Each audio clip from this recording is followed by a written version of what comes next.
Well, it's shaping up to be a big week for Republicans and the Trump agenda on Capitol Hill. Here to delve deeper into the politics of it all is Amy Walter of the Cook Political Report with Amy Walter and Tamara Keith of NPR. Great to see you both. Hello. See you. So as Lisa was reporting earlier, that Republican budget bill now moves to the Senate. We know some Republican senators have some concerns. Some say not enough cuts. Some are concerned about Medicaid cuts. I'm sure you both saw Iowa Senator Joni Ernst took some questions about those concerns. In a Friday town hall, a constituent said people will die as a result. She said, well, we're all going to die. She doubled down on that with a post over the weekend. Here's what she shared. I made an incorrect assumption that everyone in the auditorium understood that, yes, we are all going to perish from this earth. So I apologize. And I'm really, really glad that I did not have to bring up the subject of the tooth fairy as well. So, Tam, Senator Ernst has become sort of the poster child for Democrats' anger around this. But what happens when the bill goes to Senator Ernst and the other senators? What happens next? I can tell you that President Trump is working on this right now. We know that he had a call with Senator Josh Hawley of Missouri, who is someone who has been raising concerns about Medicaid cuts being political poison.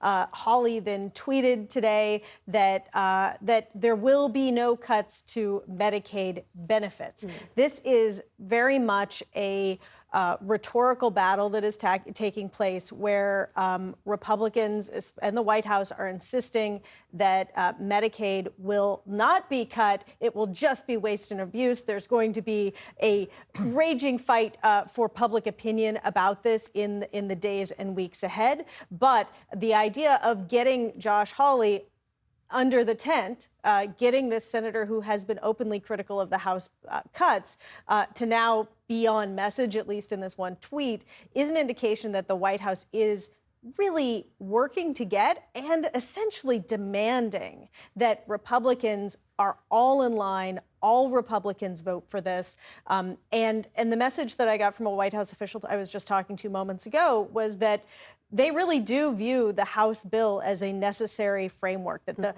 the bones of the House bill need to be what makes it out of the Senate because the House so narrowly passed it. So senators are under a lot of pressure from the president. So the bones of the bill, Amy, does that say to you Republicans in the Senate won't make big changes?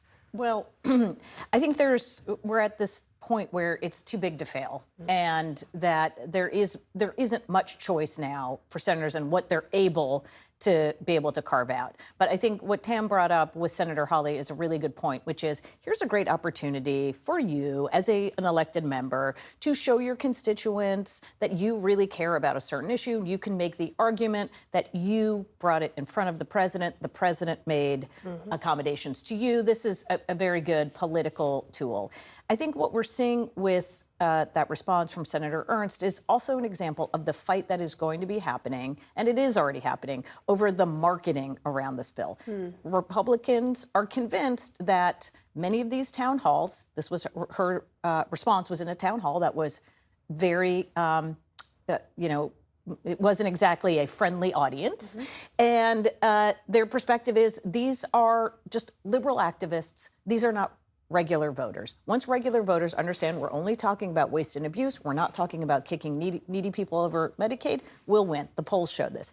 Democrats, of course, feel very differently. They say the polls show that Medicaid is really popular. We're going to make this the centerpiece of our campaign. And so the fight now is on to really define the bill. But internally on Capitol Hill, I think the reality is it is going to be something that not everybody is going to like, but they have to pass it. And I think for the Republicans, one of the challenges is that the Congressional Budget Office, which is this independent arbiter, has said that millions of people will lose Medicaid coverage, and that this legislation would add to the deficit. That's right. Those are so then you have the House Speaker sort of arguing about whether the Congressional Budget Office is really doing math Calling the it right to way. question the Yes. CBO in the first place. We'll have to talk more about that. But the backdrop for all of this, of course, is what the CNN poll from over the weekend I want to put to you on. And when it showed the majority of Americans, 58% are saying that they feel the government should be doing more to solve problems. 41% saying the government's doing too much. That's really, Tam, that's a reversal of a 20-year trend. Is that saying to you that people are concerned about some of the Trump administration changes, how fast they're going? Certainly, those changes have gotten a lot of focus and a lot of attention, and things like, problems at the National Park Service, or the person who has the key to the bathroom at Yosemite being one of the people who was let go. Those sorts of stories are breaking through. I think that the analogy I think of with this is the Affordable Care Act, which was very unpopular. Obamacare was not a popular program until Republicans in Congress started taking action to take it away. And then suddenly, as this battle raged, people learned about what the Affordable Care Act did, discovered that things that they liked were actually part of this Obamacare that they thought they disliked, and it became much more popular when there was a risk of it going away. Amy, there's another part of the CNN poll I want to put to you about leadership. They asked if, quote, the party with strong leaders described either Democrats, Republicans, or neither. 40% of those polled said Republicans, 16% said Democrats, 43% said neither. But you wrote this week about Democrats being stuck in what you call a cringe trap. Tell us more about that. Well, the first thing to note about this poll is that part of the reason the Democratic number is so low is that very few Democrats believe that their own party has a leadership. So that is a big, important point to make. In terms of the cringe trap, I was really looking at this challenge that Democrats are having right now, and they're spending a lot of money to try to figure out how they get back voters that they used to think of as their core constituents, younger voters. How did the party associated with youth become so unable to communicate with younger people?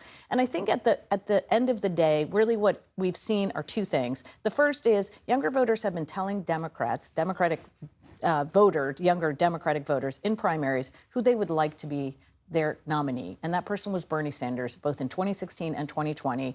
And both times the party said, sorry, voters in the party said, sorry, we're picking this person and you have to vote for them. So there's that built up frustration. The second part is Democrats for so long have assumed that because younger voters are theirs, they just have to turn them out. They don't have to persuade them. And the cringe comes in the ways in which they're trying to figure out how to persuade them. They seem to have lost any ability to understand how those younger voters in this era communicate, both online and with each other. Well, related to that, we just saw Connecticut Senator Chris Murphy announced today a new PAC that he's going to spend, he expects some $2 million, not just on fighting Medicaid cuts, but also, Amy, to your point, registering more young voters. And that comes in the context if we're seeing other potential 2028 contenders out there in early primary states. We saw Tim Walz, Wes Moore, J.B. Pritzker, Pete Buttigieg. Tam, quickly here so I can get to both of you, but are we seeing competing visions for the Democratic Party moving forward? I don't know that they are actually saying vastly different things from each other. I think that all of those people who you named are broadly speaking in the establishment part of the Democratic Party. And what Amy is talking about here is that many Democratic voters have been crying out for something different from the establishment. But, we're a long way off, and all of these things that they're doing are sort of the things that you do when you think you might be president someday. Yeah, and when you give away money, you also are offering that those favors come back to you. So to candidates, to local organizations, to grassroots groups, that if you decide to run for president, you go back to those people and say, remember how I helped you out. But I think they're trying to fill in that poll number, that gap, which is who Democrats do you think would be a great stand in your party as a leader? And right now, that is a huge vacuum that a lot of different people are trying to fill. With a good amount of time until a lot of time. 2028, but we're still having the conversation, and I appreciate you both for doing that. Amy Walter, Tamara Keith, always great to see you. Thank you. You're welcome.